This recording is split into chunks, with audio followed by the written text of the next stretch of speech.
Hello everyone, my name is Gulab Shah और आप सभी देख रहे हैं मेरा official channel D U education club. I hope आप सभी ठीक होंगे और आप सभी अपनी अपनी स्टडी बहुत अच्छे से कर रहे होंगे। देखिए, आज की जो मेरी वीडियो होने वाली है वो बी ऑनर्स पॉलिटिकल साइंस की होने वाली है, सेमेस्टर 3 की। ये जो आपका सब्जेक्ट होने वाला है ये political theory, concept and debate का होने वाला है, जिसका हिंदी में नाम है राजनीतिक सिद्धांत, अवधारणाएँ और विमर्श। देखिए, ये जो आपकी बुक है इसके हम लोग इंपॉर्टेंट क्वेश्चन विद आंसर कर रहे हैं। एंड देखिए, ये सारे ही इंपॉर्टेंट क्वेश्चन विद आंसर बहुत ज़्यादा इंपॉर्टेंट है। एक तो ये आपकी होल बुक को कवर कर लेते हैं, ठीक है, फर्स्ट ये।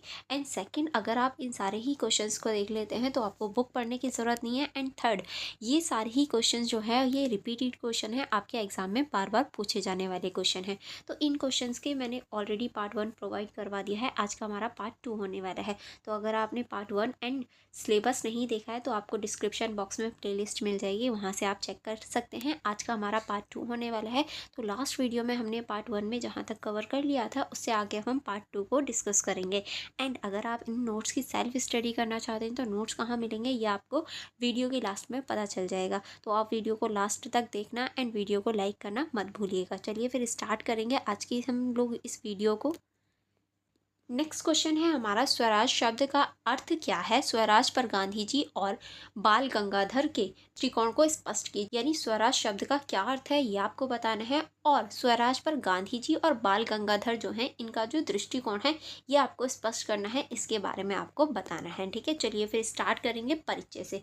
सबसे पहले हम देखेंगे ये स्वराज शब्द का अर्थ क्या है। यानी स्वराज का अर्थ ही क्या होता है? इसका अर्थ होता है स्व पर शासन। यानी जब हम स्वयं अपने आप पर शासन करते हैं तो वो हमारा स्वराज कहलाता है। यह केवल राजनीतिक स्वतंत्रता नहीं बल्कि सामाजिक, आर्थिक और नैतिक स्तर पर आत्मनिर्भरता और आत्मनिर्णय की अवस्था है। यानी ये एक ऐसी अवस्था है जो राजनीतिक स्वतंत्रता तक ही नहीं बल्कि हमारे सामाजिक, आर्थिक और नैतिक जो अभिव्यक्ति है वहाँ तक भी आधारित होती है। भारतीय स्वतंत्रता आंदोलन में स्वराज की अवधारणा ने केंद्रीय स्थान प्राप्त किया है, और भारतीय जो उस स्वतंत्रता आंदोलन है उसने स्वराज की जो अवधारणा है उसका केंद्र बनी है, ठीक है। अगर हम बाल गंगाधर तिलक के ये दृष्टिकोण की बात करें कि ये क्या समझते हैं या इनका क्या दृष्टिकोण है स्वराज को लेकर, तो इसमें आप पहला लिखेंगे राजनीतिक स्वराज की परिकल्पना। राजनीतिक स्वराज की परिकल्पना किस तरह से की इन्होंने? तिलक ने स्वराज को मुख्यतः राजनीतिक स्वतंत्रता के रूप में समझा। यानी इन्होंने हमेशा जो स्वराज है उसे राजनीतिक स्वतंत्रता के रूप में देखा, ना कि किसी और, या ये कहूँ आर्थिक सामाजिक नहीं, बल्कि इन्होंने सिर्फ राजनीतिक स्वतंत्रता के रूप में देखा। नेक्स्ट आप इसमें नारा, अगर नारे की बात करें तो इन्होंने कौन सा नारा दिया? स्वराज मेरा जन्मसिद्ध अधिकार है और मैं इसे लेकर रहूंगा, ये इनका नारा था। आपको ये नारा पता होना चाहिए जो कि बाल गंगाधर तिलक ने दिया था। इस नारे ने राष्ट्रीय चेतना को गहराई से प्रभावित किया, और यही एक ऐसा नारा था जिसने राष्ट्रीय चेतना को बहुत गहराई से प्रभावित किया था, तो आपको पता होना चाहिए। नेक्स्ट अब हम देखेंगे तिलक के अनुसार स्वराज का अर्थ। यानी जो तिलक है इनके अनुसार स्वराज का आखिर क्या अर्थ है? स्वदेशी शासन से मुक्ति और भारतीय द्वारा भारतीयों पर शासन। यानी इनका सिर्फ ये अर्थ था कि जो स्वदेशी शासन है, जो ब्रिटिश हैं, उनसे हमें मुक्ति प्राप्त हो और भारतीय जो हैं वो भारतीयों पर ही शासन करें। यानी हमारा खुद का शासन हो, हमारे ऊपर किसी और का शासन ना हो। उन्होंने ब्रिटिश औपनिवेशिक शासन को भारत की प्रगति में सबसे बड़ी बाधा बताया और राजनीतिक अधिकारियों के लिए जन आंदोलन का आवश्यक माना। यानी इन्होंने जो ब्रिटिश औपनिवेशिक शासन था उसे भारतीयों के लिए सबसे बड़ी बाधा बताया था, और जो राजनीतिक अधिकारी हैं उनको जन आंदोलन करना चाहिए, ये इन्होंने सलाह दी थी। अगर हम गांधी जी के दृष्टिकोण की बात करें तो गांधी जी का जो दृष्टिकोण है इसमें आप लिखेंगे व्यापक और नैतिक परिकल्पना। किस तरह से? इसमें आप लिखेंगे गांधी जी ने स्वराज को केवल ब्रिटिश शासन से मुक्ति नहीं बल्कि व्यक्ति के आत्मनिर्णय और नैतिक उत्थान से जोड़ा। यानी जो गांधी जी हैं, जो तिलक हैं, उन्होंने सिर्फ जो स्वराज है उसे ब्रिटिश के इस शासन से मुक्ति से देखा था, लेकिन जो गांधी जी हैं इन्होंने ब्रिटिश के जो शासन है उससे मुक्ति के अलावा भी जो आत्म निर्णय है और नैतिक उत्थान है उससे जोड़कर देखा कि हम नैतिक उत्थान करें, आत्मनिर्णय बने, आत्मनिर्भर बने, ठीक है। अगर हम ग्राम स्वराज की बात करें तो इनके अनुसार सच्चा स्वराज तभी संभव है जब गांव आत्मनिर्भर हों। यानी जब हमारे गांव जो है वो आत्मनिर्भर हो जाएंगे तब हम स्वराज की प्राप्ति कर लेंगे। विकेंद्रीकृत शासन प्रणाली हो और हर व्यक्ति समान रूप से भागीदार भागीदारी करे, यानी हर व्यक्ति जो है वो अपनी भागीदारी दे, समान रूप से विकेंद्रीकरण शासन प्रणाली हो, तब हम स्वराज प्राप्त कर पाएंगे। नेक्स्ट आप इसमें लिखेंगे सत्याग्रह और अहिंसा। गांधी ने स्वराज की प्राप्ति का मार्ग अहिंसा, संघर्ष, सत्याग्रह और आत्म बलिदान में देखा। यानी गांधी जी ने जो हमारा सत्याग्रह है या फिर अहिंसा है या फिर जो आत्म बलिदान है, उसमें जो स्वराज की भावना है उसको देखा कि हम ऐसे स्वराज प्राप्त कर सकते हैं। नेक्स्ट आप इसमें लिखेंगे आंतरिक स्वराज। गांधी मानते हैं कि बाहरी स्वतंत्रता तभी तक है जब व्यक्ति अपने लालची, भय और हिंसा पर नियंत्रण पाले। यानी इनका मानना था गांधी जी का कि जो बाहर की स्वतंत्रता है, जो हम ये जो ब्रिटिश हैं इनसे जो स्वतंत्रता मान रहे हैं या मांग रहे हैं, वो तभी संभव है या फिर जब ही मायने रखती है जब हम अपने जो अंदर का लालच है, भय है, हिंसा है, उस पर नियंत्रण कर ले, तभी ये जो स्वतंत्रता हमें देंगे तभी वो मान्यता रखेगी। ठीक है, चलिए इस क्वेश्चन का निष्कर्ष देख लेते हैं। निष्कर्ष में आप लिखेंगे इस प्रकार तिलक और गांधी जी दोनों ने स्वराज को स्वतंत्रता का लक्ष्य माना, किंतु उनका दृष्टिकोण अलग था। देखिए अभी हमने देखा कि जो तिलक हैं और गांधी जी हैं, दोनों स्वराज को स्वतंत्रता का लक्ष्य मानते थे, लेकिन इन दोनों के जो दृष्टिकोण है वो अलग अलग हैं। तिलक का स्वराज मुख्यतः राजनीतिक स्वतंत्रता था, यानी तिलक मानते थे कि जो राजनीतिक स्वतंत्रता है वही हमारा स्वराज है, जबकि गांधी जी का स्वराज राजनीतिक, सामाजिक, आर्थिक और नैतिक सभी स्तरों पर आत्मनिर्भरता और आत्मनियंत्रण की संकल्पना थी। यानी गांधी जी का मानना था जब हम राजनीतिक, सामाजिक, आर्थिक और नैतिक सभी स्तरों पर आत्मनिर्भरता और आत्मनियंत्रण पालेंगे तब हम स्वराज की प्राप्ति करेंगे। यही कारण है कि गांधी जी का स्वराज अधिक व्यापक और समग्र रूप से भारतीय स्वतंत्रता आंदोलन का आधार बना, और यही आधार है, यही कारण रहा कि जो गांधी जी का स्वराज है वो अधिक व्यापी या फिर अधिक लोकप्रिय बन गया था। ठीक है, चलिए नेक्स्ट क्वेश्चन की तरफ बढ़ेंगे। नेक्स्ट क्वेश्चन है हमारा, समानता कितने प्रकार की होती है, समालोचनात्मक व्याख्या कीजिए। यानी इस क्वेश्चन में आपको बताना है कि आखिर समानता जो है वो कितने प्रकार की होती है और इसका समालोचनात्मक व्याख्या भी आपको करनी है इसकी। ठीक है, तो समानता का अगर अर्थ देखें कि आखिर समानता क्या है,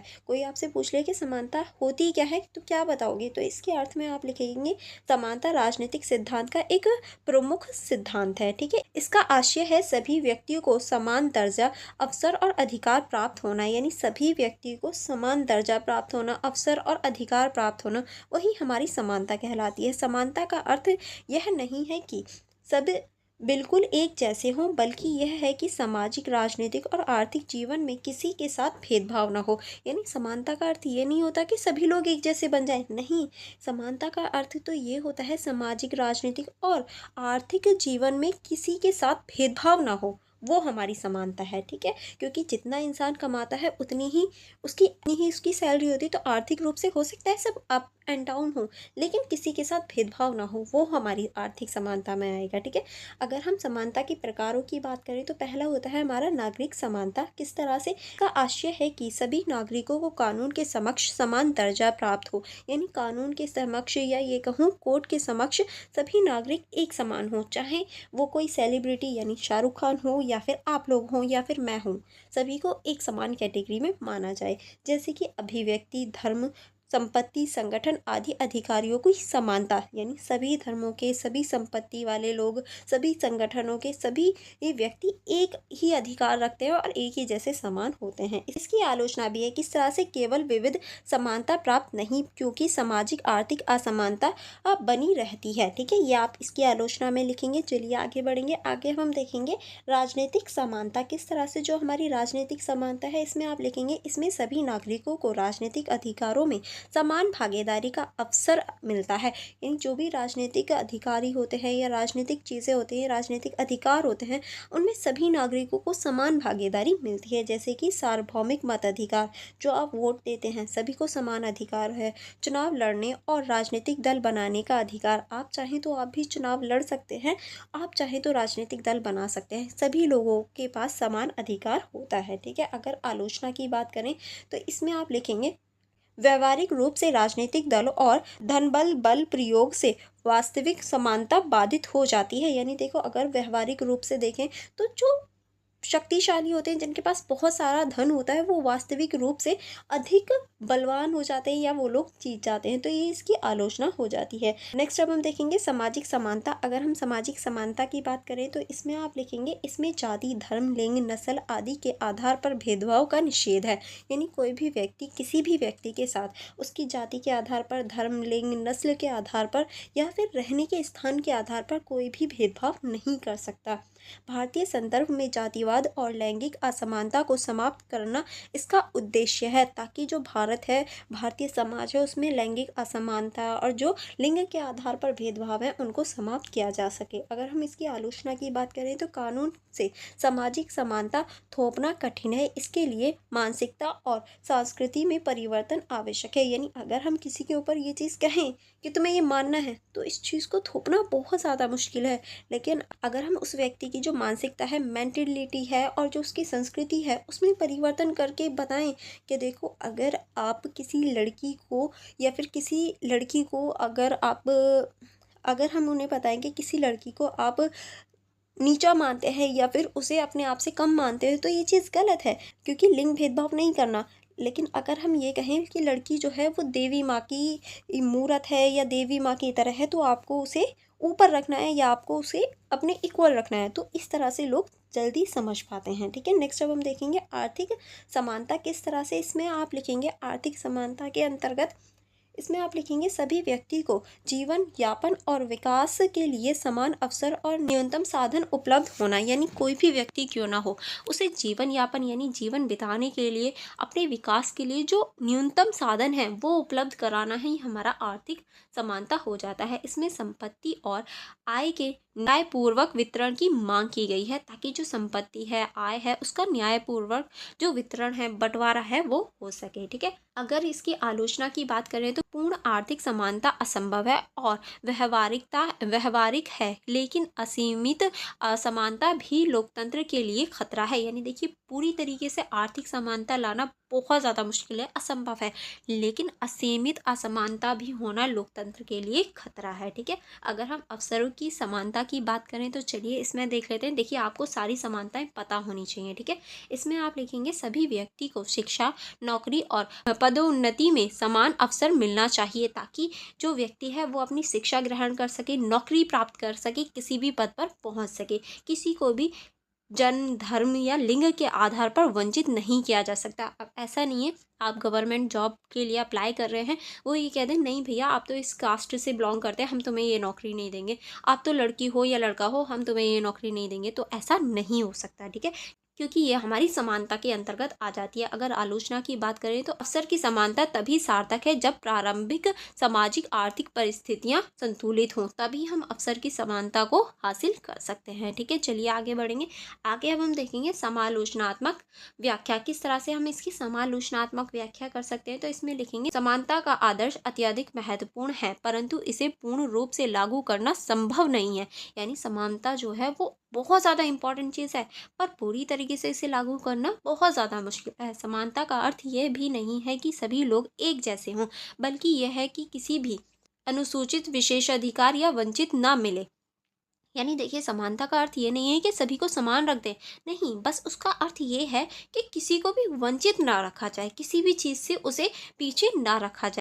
आधुनिक लोकतंत्र में समानता का आश्चर्य है। क्या है समानता का आश्चर्य, तो इसमें आप लिखेंगे अधिकारों और अवसरों की समानता होना, बस ये। ठीक है, नेक्स्ट आप इसमें लिखेंगे असमानताओं का यथोचित नियमन। ठीक है, नेक्स्ट आप इसमें लिखेंगे और कमज़ोर वर्ग की सुरक्षा के लिए विशेष उपाय। यही हमारी समानता का अर्थ या समानता जो है वो हमारे आधुनिक जो हमारे अधिकार हैं उसमें बताई गई है। अब अगर हम इस क्वेश्चन के निष्कर्ष की बात करें तो इसमें आप लिखेंगे इस प्रकार समानता बहुआयामी अवधारणा है, इसीलिए हम कह सकते हैं समानता बहुआयामी है। इसमें एक चीज़ ना होकर बहुत सारी चीज़ें हैं, नागरिक, राजनीतिक, सामाजिक, आर्थिक और अवसर की समान, यानी नागरिक, राजनीतिक, सामाजिक, आर्थिक और अवसर की समानता भी हमारी इसमें आ जाती है, इसीलिए ये बहुआयामी है। इसकी तुलना ही वास्तविक लोकतांत्रिक समानता की गारंटी है। यही हमारी जो वास्तविक समानता है उसकी गारंटी भी देता है लोकतंत्र की। ठीक है, चलिए नेक्स्ट क्वेश्चन देखेंगे। नेक्स्ट क्वेश्चन है हमारा, अवसर की समानता से आपके क्या अभिप्राय है, क्या यह एक प्राप्त करने योग्य लाभ है? अपने उत्तर की पुष्टि करने के लिए तर्क दीजिए।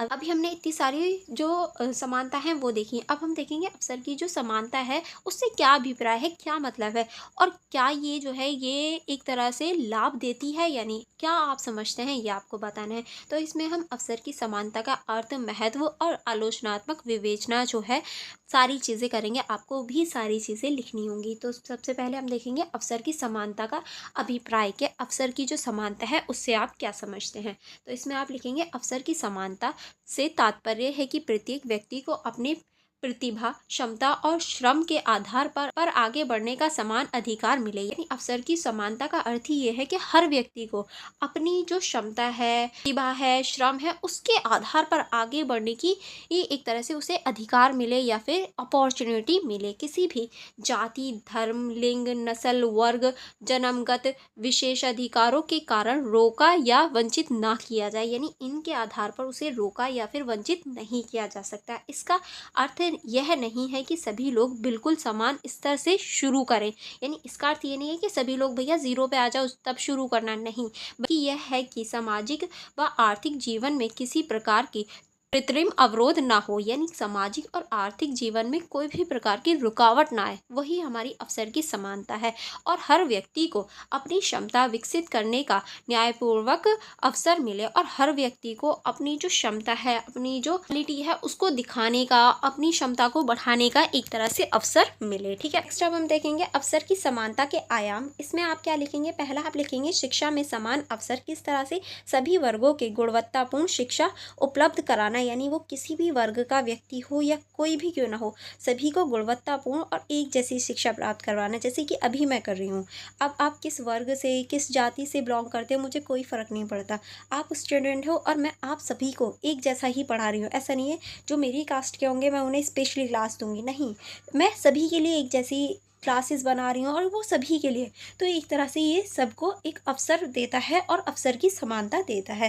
रोजगार और पदोन्नति, किस तरह से किसी भी पद या नौकरी के लिए चयन में जनगत आधार पर भेदभाव ना होना। यानी किसी भी पद या किसी भी नौकरी के लिए कोई भी जन्म के आधार पर भेदभाव नहीं कर सकता। ठीक है, नेक्स्ट अब हम देखेंगे राजनीतिक अवसर, चुनाव लड़ने, मत देने और शासन में भागीदारी का समान अधिकार। यानी कोई भी चुनाव लड़ सकता है, मत दे सकता है, वोट दे सकता है और शासन में भागीदार भी बन सकता है।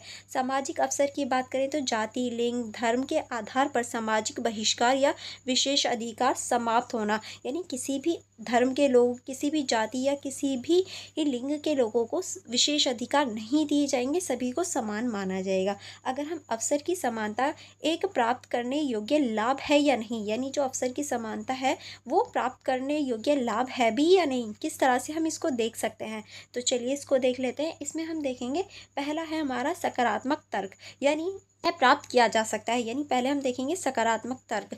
अब देखिए कोई भी चीज़ क्यों ना हो, पहले हम उसकी अच्छाइयाँ ही तो देखते हैं, बाद में तो बुराइयाँ देखते हैं। तो पहले हम अच्छाइयाँ ही देखेंगे, यानी सकारात्मक तर्क देखेंगे। उसमें हम देखेंगे कि किस तरह से ये एक प्राप्त करने योग्य लाभ है। ठीक है, तो पहला आप इसमें लिखेंगे कानूनी और संवैधानिक प्रावधान, किस तरह से आधुनिक लोकतंत्रों ने कानून के समक्ष समानता और अवसर की समानता को मौलिक अधिकार के रूप में स्वीकार किया है। यानी ये जो है एक तरह से मौलिक अधिकार के रूप में स्वीकार किया गया है। उदाहरण के लिए भारतीय संविधान का अनुच्छेद 16 रोजगार में समान अवसर देता है, जो कि हमारा अनुच्छेद 16 बोलता है। ठीक है, अगर हम आरक्षण और विशेष उपाय की बात करें तो इसमें आप लिखेंगे ऐतिहासिक रूप से वंचित वर्गों को अवसर की समानता दिलाने के लिए आरक्षण, छात्रवृत्ति और विशेष कार्यक्रम प्रभावी कदम है। ताकि जो छात्रवृत्ति है, आपने देखा होगा गवर्नमेंट स्कूल में बच्चों को पैसे दिए जाते हैं, वो इसीलिए होते हैं ताकि छात्र जो हैं वो अपनी एजुकेशन पर उनको यूज़ कर सकें। क्योंकि हर किसी बच्चे की एजुकेशन या फिर ये कहूँ घर की कंडीशन इतनी अच्छी नहीं होती कि वो अपनी एजुकेशन पर पैसा लगा सके, इसीलिए सरकार उन्हें पैसा देती है। ठीक है, ताकि सभी बच्चे एक लेवल पर आ सकें। आगे आप इसमें लिखेंगे शिक्षा और सामाजिक सुधार, किस तरह से सार्वभौमिक शिक्षा और सामाजिक सुधार आंदोलन ने अवसर की समानता को काफ़ी हद तक काफ़ी हद तक वास्तविक रूप देने में मदद की है, यानी उसे वास्तविक रूप प्रदान करने में मदद की है। अब हम देखेंगे इसके नकारात्मक तर्क, यानी क्या क्या बुराइयां हो सकती हैं। ये पूरी तरह से प्राप्त करने योग्य भी चीज़ नहीं है, यानी ये पूरी तरह से प्राप्त भी नहीं किया जा सकता। किस तरह से इसके हम नकारात्मक पॉइंट देखेंगे तो पहला आप लिखेंगे प्रारंभिक असमानताएं। हर व्यक्ति का जन्म अलग अलग आर्थिक सामाजिक परिस्थितियों में होता है। इन असमान प्रारंभिक स्थितियों को पूरी तरह समान बनाना कठिन होता है। अब देखिए, जिस स्थिति में मेरा जन्म हुआ ज़रूरी नहीं है आपका भी उसी स्थिति में जन्म हुआ हो, यानी जैसी मेरी घर की कंडीशन है आर्थिक, वैसी आपकी भी हो, ये ज़रूरी नहीं है। तो उन सभी स्थितियों को समान बनाना बहुत ज़्यादा कठिन हो जाता है। नेक्स्ट अब हम देखेंगे संसाधन की असमानता। किस तरह से ग्रामीण और शहरी, अमीर और गरीब, विकसित और पिछड़े क्षेत्रों के बीच संसाधनों की गहरी असमानता अवसर की समानता में बाधा बनती है। क्योंकि अगर आप ग्राम में रहते हैं यानी गांव में रहते हैं, मैं शहर में रहती हूँ, तो एजुकेशन में फ़र्क आ जाएगा। अगर आप अमीर हैं, मैं गरीब हूँ, तो भी एजुकेशन में फ़र्क आ जाएगा।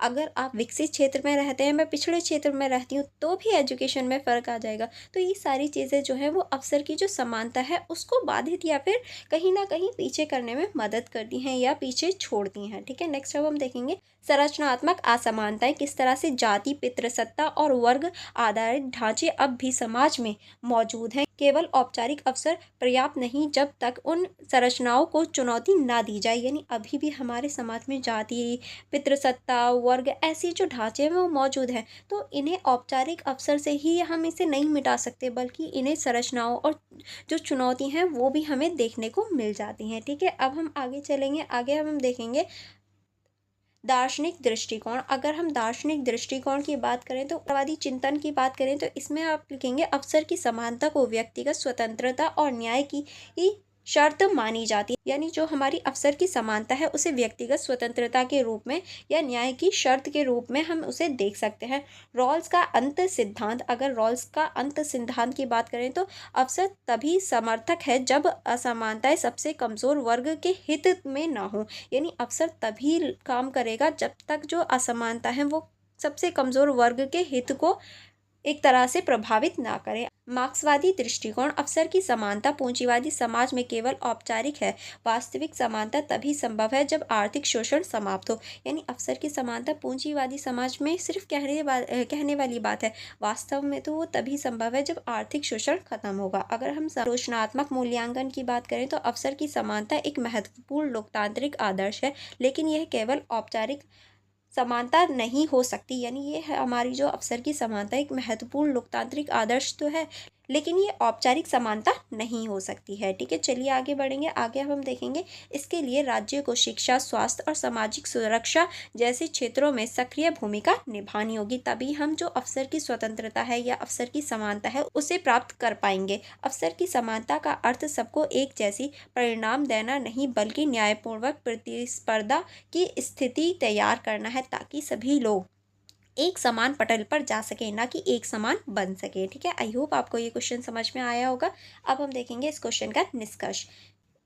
इसके निष्कर्ष में आप लिखेंगे अवसर की समानता एक आदर्श स्थिति है जिसके पूर्ण रूप से प्राप्त करना कठिन है, यानी एक ऐसी स्थिति है जिसे पूरी तरीके से प्राप्त करना बहुत मुश्किल है, लेकिन आंशिक रूप से इसे संस्थागत सामाजिक सुधार और लोकतांत्रिक नीतियों के माध्यम से हासिल किया जा सकता है। लेकिन इसे हम जो हमारी सामाजिक सुधार हैं, लोकतांत्रिक नीति हैं, उनके आधार पर प्राप्त कर सकते हैं। यह समाज में न्याय, समावेश और लोकतांत्रिक मूल्यों की आधारशिला है, और यही हमारे समाज में न्याय, समावेशन और लोकतांत्रिक जो मूल्य हैं उनके आधारशिला यानी आधार है। अतः अवसर की समानता को एक प्राप्त करने योग्य लाभ माना जा सकता है, यानी एक प्राप्त करने योग्य जो है ये लाभ है। वर्षतः राज्य और समाज दोनों मिलकर प्रारंभिक असमानता को कम करने का प्रयास कर सकते हैं, और राज्य और जो समाज है वो दोनों मिलकर ही अगर प्रयास करें तो जो अवसर की समानता है या अवसर की जो समानता है और प्रारंभिक जो असमानता है उन्हें कम कर सकते हैं, और अवसर की जो समानता है उसे प्राप्त कर सकते हैं। आई होप आपको यहाँ तक सारे क्वेश्चन समझ में आ गए होंगे। अगर आपको कोई डाउट हो या कोई प्रॉब्लम हो तो आप मुझसे कमेंट बॉक्स में पूछ सकते हैं। Otherwise for more information, for more connectivity, आप मेरे यूट्यूब चैनल को सब्सक्राइब कर लीजिए एंड बेल आइकन को प्रेस कर लीजिए। एंड आप मेरा टेलीग्राम ग्रुप ज्वाइन कर सकते हैं। वहाँ आप मुझसे कोई भी अपनी जो क्वेरी है, कोई भी डाउट है या किसी भी सब्जेक्ट की आपको वीडियो चाहिए तो आप मुझे वहाँ बता सकते हैं। एंड आप मेरा टेलीग्राम चैनल ज्वाइन कर सकते हैं। वहाँ आपको सारे जो नोट्स हैं वो मिल जाएंगे। एंड अगर कोई भी ऑफिशियल नोटिस होगा तो वहाँ वो आपको देखने को मिल जाएगा। आप मेरी इंस्टाग्राम आईडी भी चेकआउट कर सकते हैं for more information, for more connectivity. चलिए अब हम मिलेंगे नेक्स्ट वीडियो में। आप वीडियो को लाइक करना एंड अपने फ्रेंड्स के साथ शेयर करना मत भूलिएगा, क्योंकि ये वीडियो आपके फ्रेंड्स के लिए भी बहुत ज़्यादा इंपॉर्टेंट है। Thank you for watching everyone.